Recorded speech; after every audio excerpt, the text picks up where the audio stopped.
Oh,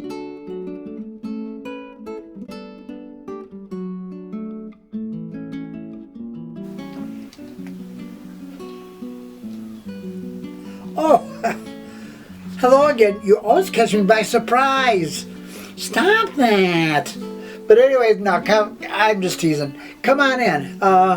Sit down, because I'm going to tell you the story that I have written. I've been mentioning it in these past several videos that I have made, and it's called the Avalanche Gang. And it is written by me, Sir Charlie Brown, and it really deals with how people like to travel to get away from all their problems. And so without any further ado, I would like to start with on a mountaintop. If you can see that? Got it? And once there was a boulder. Oh, you might say a big sized boulder. And he is sitting on top of a mountain. And his only entertainment was when mountain climbers would climb up there and place a red flag up there to show their victory. Then they would sit around and they would talk.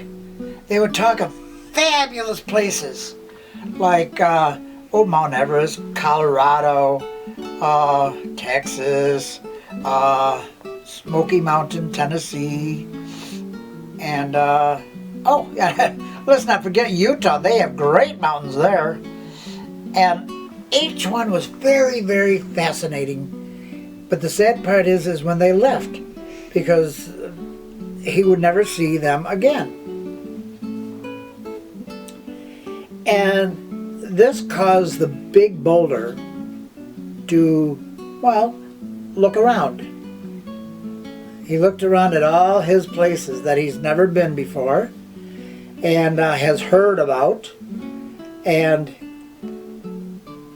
he looked over there, and what did he see? More mountaintops. He looked at the other side.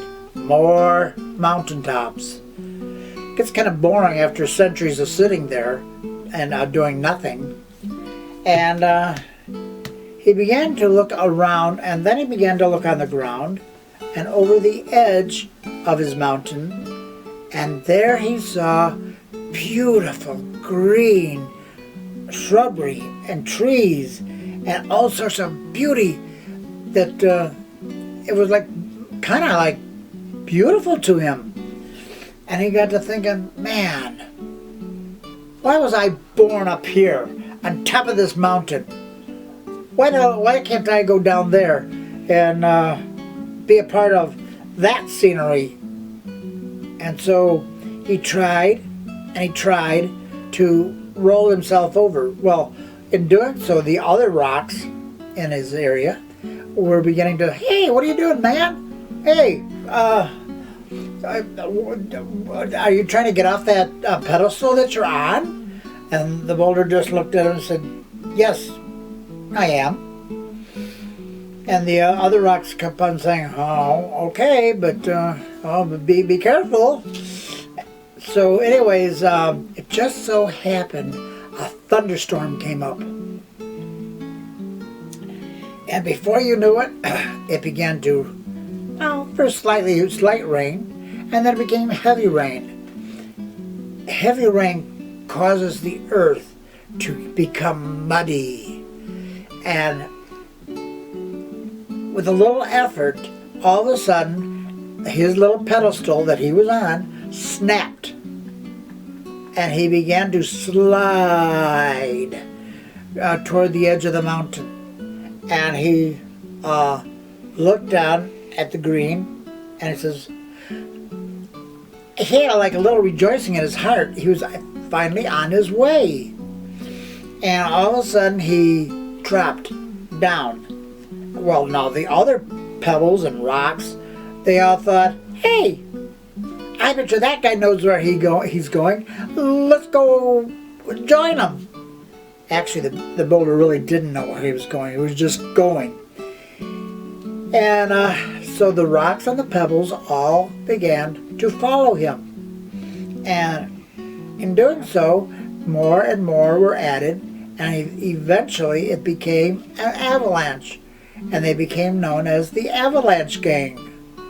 And the sad part is, not knowing where you're going or what you're doing, sometimes you end up causing a little havoc with the surrounding area. For instance, he would crash into telephone poles, and he would crash into log cabins that had sat there for a long time. Oh, and not to mention all the trees that he disturbed, and he disturbed the birds, and any animals fluttered out of the way, all because, well, this boulder wanted a new location. But there's nothing wrong with searching out a new location as long as you make plans for it. But he didn't. He just decided to go. And finally at the end, he flew off a cliff and went crashing down on the ground before and destroying the highway. And by doing that, he just sat there, and he was kind of happy that he was there. But then something peculiar happened. All his fellow rocks and pebbles and stones and what have you all gathered on top of him, and he couldn't see a doggone thing. It was totally dark, and in his heart he was kind of sad that all this had happened.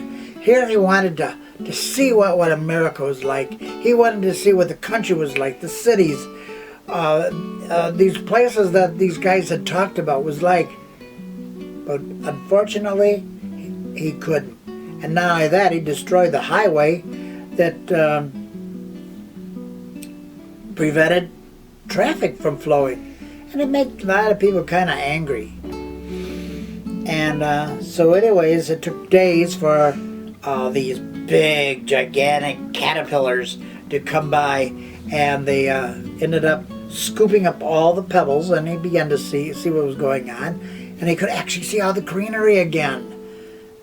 But unfortunately, they picked him up as well, and they put him on the back of a flatbed truck.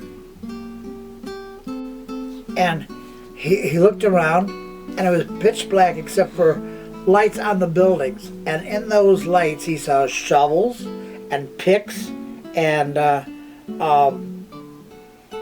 horrible stuff that he knew that, man, he was in trouble. He didn't know what to do. Well, before you know it, the sun came up, and a truck arrived with people in orange suits. And anyways, these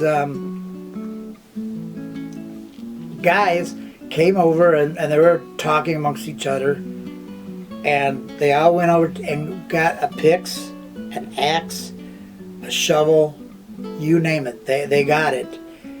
And they proceeded to go to the boulder, who was now sitting there on a flatbed truck. Well, the first man raised his pick as if to hit him, because you see, once our boulder is cut down, it becomes gravel for the railroad. And he felt in his heart he didn't do anything wrong that he didn't mean to. And well, guess what?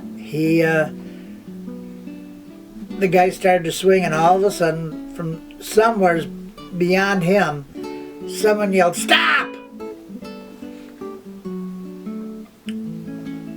And they did. And it turned out that this guy wanted that boulder. Okay. So they kept him on the flatbed truck, and they drove him to someplace else. Now, as he's going through the countryside, he's watching his mountain that he once was on become smaller and smaller in perspective. And farm fields soon turned into little houses, and the little houses soon became buildings and stores. He was going through a city, and eventually he arrived at a place through a gate that had a lot of people in it. And these people, well, they were a lot of young people, you might say. All these people were racing to the truck and screaming, "Yay! Hi! Hello! Yay!" And the Rock just looked at him because he really couldn't really speak. And anyways, he pulled up to this guy in a cap and gown, and the guy was giving a speech and says, they hoisted the big boulder off the flatbed truck, swung him over to a concrete pedestal where he is sitting to this day. And it just so happened that where he was at was a university where all these kids would talk. And it was actually a university because people talk about their homelands. They will talk about Vietnam, they talk about Russia, they talk about Canada, Hawaii, wherever they came from. And the Rock absorbed all that he was listening to. And eventually they put a plaque on this boulder which says, "Do not take education for granted." And this is where I'm going to end this story, because my friend, if you want to travel, do so, but do it at a little research of where you're going to go. Okay? So you take care, everybody. I appreciate you just dropping in just to say hello. Take care, everybody. Goodbye.